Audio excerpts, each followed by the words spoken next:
Hey, Pej, what was the hardest addiction for you to overcome?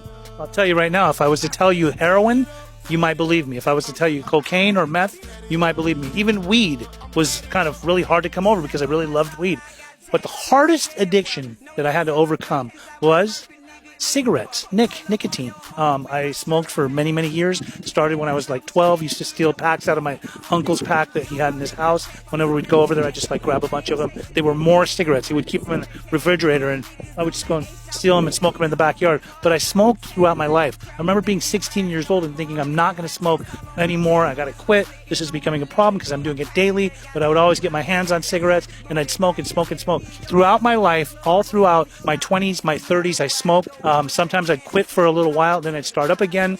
And then when I got into my 40s and I was already in recovery, at least, 7 or 8 years in, I remember that it was such a love-hate relationship with nicotine, with cigarettes. I would try to quit. I'd try to quit. And finally, one day, I just realized, like, I can't do this on my own. I need some kind of help. I tried doing smoker groups or whatever they call it, like, Nicotine Anonymous, but that was all crap. I couldn't even stay, off of nicotine in there. What I ended up doing was reading that book. I read the book by Alan Carr, Easy Way to Stop Smoking. I talk about it all the time. I tell people that this book helped me immensely. I ended up quitting, and I haven't had the desire to smoke any kind of nicotine since then.